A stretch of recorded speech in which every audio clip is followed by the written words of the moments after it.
সুরাইয়া বারান্দায় হাঁটাহাঁটি করছে। একবার ফিরোজের ঘরে উকি দিল, ফিরোজও ফেরেনি। তাকে নিয়ে দুশ্চিন্তা করার মতো কিছু নেই। সে প্রায়ই রাত বিরেতে বাড়ি ফেরে। একবার ফিরেছিল রাত ৩টায়। কিন্তু ইমনের বাবা তো কখনো এত দেরি করে না। সত্যিকারের কোনো বিপদ হয়নি তো? বড় শহরের বিপদগুলিও হয় বড় বড়, কোনো কারণ ছাড়াই হঠাৎ গন্ডগোল লেগে যায়।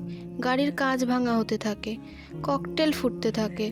একসময় পুলিশের গাড়ি আসে, বেশিরভাগ সময় পুলিশরা গাড়ি থেকে নামে না। যদি নামে তাহলে নিরীহ মানুষ যারা সাথেও নেই পাচেও নেই তাদের দিকে হুঙ্কার দিয়ে ছুটে যায়, লাঠি পেটা করে, মাথা ফাটিয়ে দেয়। যেদিন কোথাও কোনো গন্ডগোল থাকে না সেদিন ফুটপাতে ট্রাক উঠে পড়ে। এই অদ্ভুত শহরে নিশ্চিন্ত হয়ে ফুটপাত দিয়েও হাঁটার উপায় নেই। আজ কি শহরে কোনো গন্ডগোল হচ্ছে? পত্রিকায় তো কিছু লেখেনি। পত্রিকাটা অবশ্য সুরাইয়ার ভালো মতো পড়া হয়নি।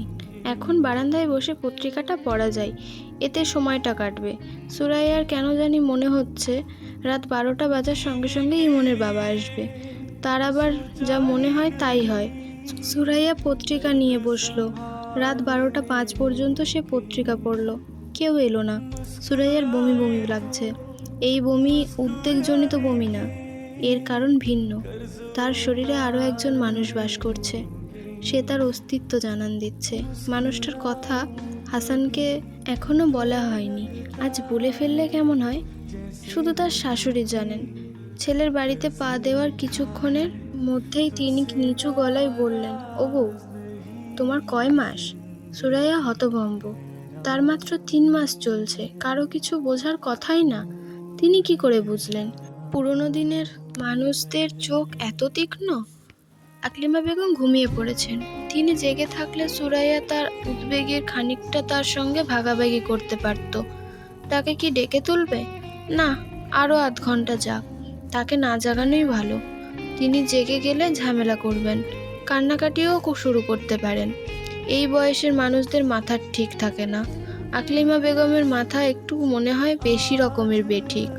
তিনি রাতে ভাত খেয়েই ঘুমিয়ে পড়েন। রাত 1টা 1:30টার দিকে জেগে ওঠেন। শুরু হয় একা একা কথা বলা, বারান্দায় হাঁটা, মাঝে মধ্যে গানের মতো সুর করে কি জানি বলেন। শুনতে ভালো লাগে। প্রথমবার শুনে সুরাইয়া চমকে উঠে বলেছিল, আম্মা গান গাইছেন নাকি? হাসান বিরক্ত গলায় বলল, গান গাইবে কেন? টেনে টেনে কথা বলছে। কথাগুলি কি বুঝতে পারছো না? উনি কি সবসময় এরকম করেন, না আজই করছেন?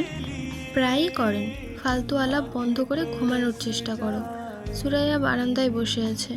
বারান্দা থেকে রাস্তা দেখা যায় না। বাড়িওয়ালা তার বাড়ির চারিদিকে খুব উঁচু করে দেওয়াল দিয়েছে। দেয়ালে আবার সুচালো লোহার শিক বসানো, যেন চোর দেওয়াল টপকে ঢুকতে না পারে। গেট আছে, গেটে দারোয়ান নেই। সব ভাড়াটেদের কাছে একটা করে চাবি দেওয়া আছে। রাতে বিরেতে কেউ ফিরলে চাবি দিয়ে গেট খুলে ঢুকতে হবে। 3তলা বাড়ির 1তলায় 2জন ভাড়াটে থাকেন, 3তলায়ও 2জন ভাড়াটে, 2তলার সবটা নিয়ে থাকেন বাড়িওয়ালা। এদের কারোর সঙ্গে সুরাইয়ার কোনো যোগ নেই। যোগ থাকলে ভালো হতো। আজ এই বিপদের সময় এদের কাছে ছুটে যাওয়া যেত। বিপদে তারা কি করতো না করতো সেটা পরের কথা। সুরাইয়াদের পাশের ডান দিকের ফ্ল্যাটে থাকেন আব্দুল মজিদ সাহেব। বেটে খাটো মানুষ, গাট্টা গোট্টা চেহারা, মুখে সব সময় পান। সকালে যখন ব্রিফকেস হাতে বের হন তখন ভুরভুর করে জর্দার গন্ধ পাওয়া যায়। সুরাইয়ের সঙ্গে দেখা হলে থমকে দাঁড়ান, অকারণে গলা খাকারি দেন। তার চোখের দৃষ্টি গা বেয়ে নামতে থাকে। ভয়ঙ্কর ব্যাপার। সুরাইয়ার কয়েকবারই ইচ্ছে করেছে বলে, আপনি এভাবে তাকান কেন? এভাবে তাকাবেন না। আমি নিতান্তই ভদ্রমেয়ে বলে কিছু বলছি না। কোনো একদিন কঠিন কোনো মেয়ের পাল্লায় পড়বেন, সে উলের কাঁটা দিয়ে আপনার চোখ বেলে দেবে। বিপদ যত বড়ই হোক না, আব্দুল মজিদ সাহেবের কাছে যাওয়া যাবে না। কোথাও কি টেলিফোন করা যায়? বাড়িওয়ালা সকাল সকাল ঘুমিয়ে পড়লো। তাদের ছোট মেয়েটা এবার এসএসসি পরীক্ষা দিচ্ছে। বলতে গেলে প্রায় সারা রাত জেগে পড়ে। দরজায় ধাক্কা দিলেই সে দরজা খুলে দেবে। কোথায় টেলিফোন করব? ভাইজানের বাড়িতে? তাকে কি বলবে? ভাইজান 10টার ভেতরে ঘুমিয়ে পড়েন। একবার ঘুমিয়ে পড়লে তাকে জাগানো নিষেধ। ভয়ঙ্কর বিপদ এই কথা বললে তাকে হয়তো ডেকে দেবে।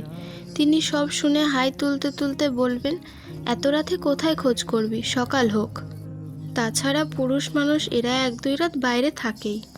হ্যালো এভরিওয়ান, আমি বর্ষা। আমি আপনাদের অপেক্ষা গল্পের ৪র্থতম পর্ব পড়ে শোনাচ্ছি। আমার কণ্ঠে গল্পটি ভালো লাগলে লাইক, কমেন্ট, শেয়ার করুন, ফলো এবং সাবস্ক্রাইব করে পাশে থাকুন। Bye bye.